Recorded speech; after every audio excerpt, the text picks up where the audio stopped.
I kind of had this odd thing happen to me a couple weeks ago where this young lady came because she wanted to get a second opinion. She's not Catholic, she's evangelical, but she just came to me because she wanted a second opinion, which, I thought was a little odd, but then I kind of thought, I wonder if my people go to some...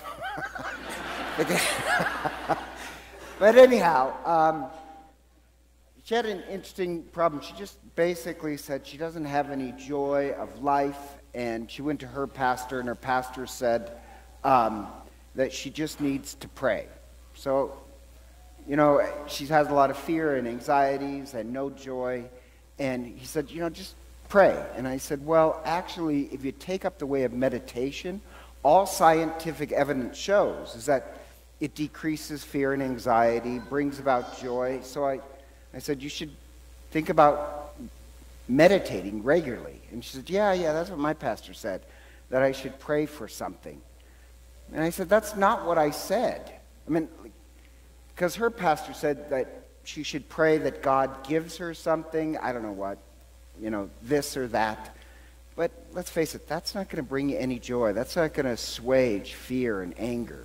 That's just prayer that is gimme, gimme, gimme, gimme. That's not really meditation. And the problem I have is that for really Americans, when you say prayer, they just think the gimme prayer. But really, if you look at our history, prayer for us is mostly meditation.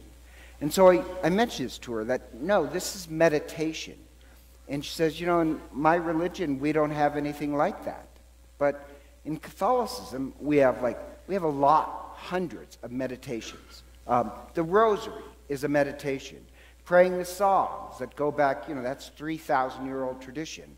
The Psalms are meditations. Or in the early church, they practiced what's called hesychasm, which is basically sitting in silence. And it's sitting in silence and, oddly enough, focus on your breathing. Nefesh is how you say soul. Your nefesh is your throat. And as you breathe in, you're breathing in the breath of God, and you're praying on silence. So my only point is, we have a 2,000-year-old tradition that prayer for us is not mostly gimme, gimme, gimme. That's actually quite rare. Most of our prayers are really meditation. And I kind of felt sorry for her because she said we have nothing like that in our religion. And the odd part is, now, in the last few years, they've come up with all this scientific evidence that meditation is one of the best things you can do.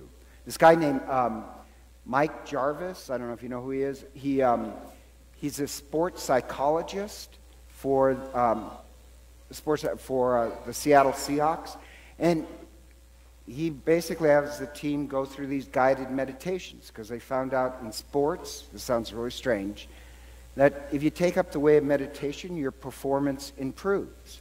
Or the guy who started Twitter, I'm not on Twitter, but the guy who started Twitter, he gave this great interview where he said, I always, if anybody asked me if I was calm, I'd say, yeah, I'm always calm. But he said, I'm not really calm, I'm just intellectual. And him and this other guy, after starting Twitter, they're starting this new startup company, something in the tech industry. And they're making all their employees spend a little time meditating. Because he said, actually, I'm not that calm. I thought I was. But then I took up meditation, and now I'm a lot more calmer. And I realized I was living with a lot of anxiety and just didn't know it. And the more, these guys were saying, the more they meditate, they find they can be more creative. And the odd part is, all the science seems to prove that if you meditate, you're healthier. Meditation increases your immunity, decreases inflammation, decreases the level of your pain. Regular meditation helps stabilize your blood pressure. It makes you happier in the sense that people who meditate more, their empathic ability increases, so they feel less lonely, more compassion. People who meditate regularly have more self-control. So as I said, they have less fear, less anxiety.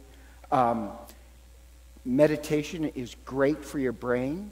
With Alzheimer's studies, what they found out is regular meditation actually helps you have really a very healthy brain. It's good for your brain, improves memory. It does all these things. And my only point being is that really, I'm glad the science says that. But we've been trying to continue this tradition for 2,000 years. And the readings, in case you missed it, they're all about prayer. The gospel reading where Jesus gives a strange parable about this judge who doesn't even fear God, but he fears the little old lady. And this little old lady, this widow, she's completely weak. She has nothing, no power, no legal rights. But the little old lady's weak. But the one thing she has is prayer. And so she's connected to really the source of all power.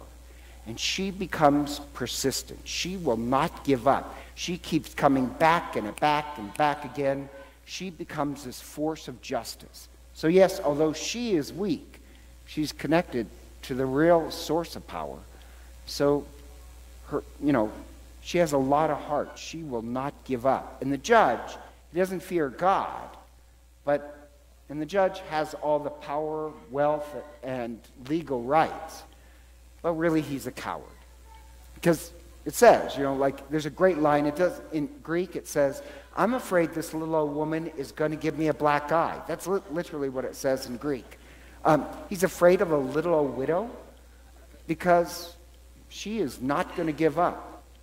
And the point being is that he may be powerful, but really he's quite weak. And the point being is that with prayer, with regular prayer, we become this force of justice. That we will have the powers of the world finally give up because we're connected to the source of power. So when Christ says, God will answer you.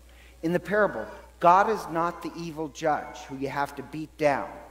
God is the power of prayer in you, turning you into this instrument of justice. That's what prayer does. Or the first reading is kind of the same thing. It sounds strange, but they go through the Red Sea, they seal the covenant, then they're fed with the living bread from heaven, the manna. And after they're fed, they get into this war. And the theme here is that really, yes, you're fed with the bread of life, but after that, all your life is this war of good versus evil. And in this war, the really thing that matters is prayer, because you have Moses up on the mountain, and as long as he's in the gesture of prayer, and your hands open like this is actually the ancient symbol of prayer. So when Christ dies with his hands open, that's him dying in this position of prayer. So even like in the early church, when Christians were thrown the Circus Maximus, they would have their hands open in this sign of prayer. If you look at mosaics from the early church, all the saints have their prayers open, hands open. This is a sign of prayer. This, which is hands crossed, thumbs crossed, hands together, this is a sign of obedience. This is prayer. And as long as Moses is praying, they're winning the battle. And Moses gets tired. He sits on a rock. Early Christians would say that's Christ. And as long as he's in prayer, they're winning. But his hands gets tired.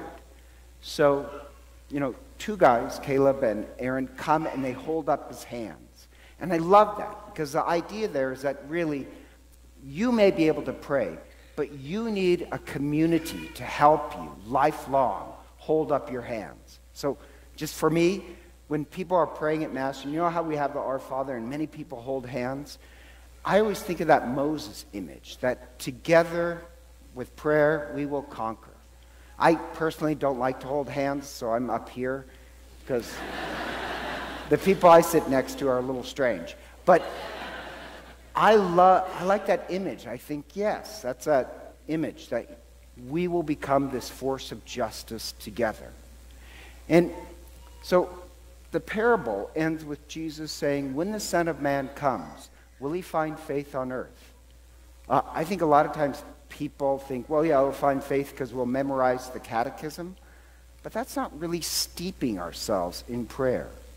What we want to hand on to the next generation is actually this entire way of life of, yes, the sacraments, which also means a life of prayer. Just like the Israelites, they are fed with the living bread, and then they are going to become this force of justice by steeping themselves in prayer, connecting with the very source of life, God. And I like that, especially for our first communicants. I know I made this little blessing up, but for our first communicants, they're about to be fed in the living bread. And I want them to take this year of preparation very serious. Not only to learn everything they can, but to take up our way of life. And think back to the young lady who wanted to get a second opinion.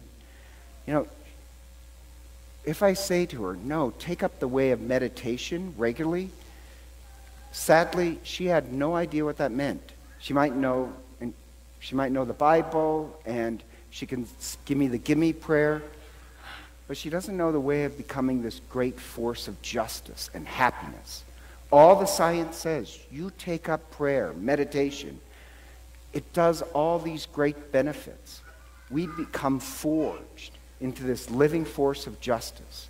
So as our first communicants get ready for their year of preparation, I hope they truly join us in the Eucharist, but also in the way of prayer that makes them this force of justice. So, if you're going to make your first communion,